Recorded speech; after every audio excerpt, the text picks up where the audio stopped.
کہ نکاح کرتے وقت لڑکے اور لڑکی کے جو کلمے پڑھائے جاتے ہیں، پہلا کلمہ، دوسرا، تیسرا، بعض اوقات صفت ایمان پڑھائی جاتی ہے وغیرہ وغیرہ، کیا ان کا پڑھانا ضروری ہے؟ اگر کوئی یہ نہ پڑھائے اور نکاح کر دے تو نکاح ہو جائے گا؟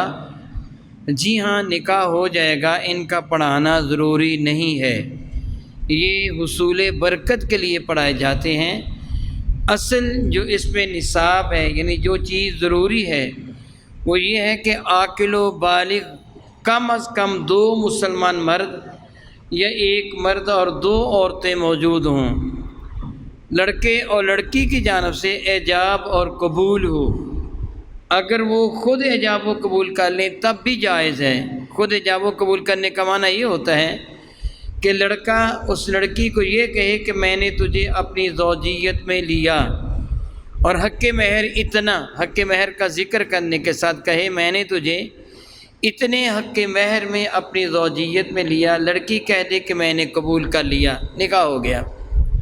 اگر لڑکی یہ جملہ کہے کہ اتنے حق مہر میں نے اپنے آپ کو آپ کی زوجیت میں دیا، لڑکے نے کہا کہ میں نے قبول کیا، تب بھی نکاح ہو گیا۔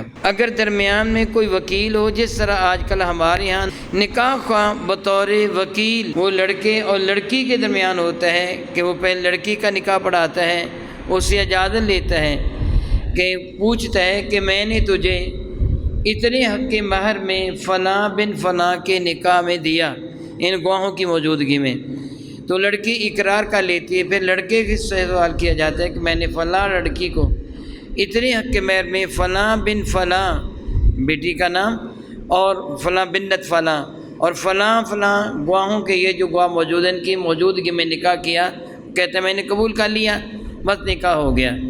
کلمے حصول برکت کے لیے پڑھائے جاتے ہیں، ضروری نہیں ہے۔ خطبہ سنت ہے، اگر خطبہ نہ بھی دی جائے نکاح ہو جائے گا، لیکن خلاف سنت ہے، خطبہ کا دینا سنت ہے۔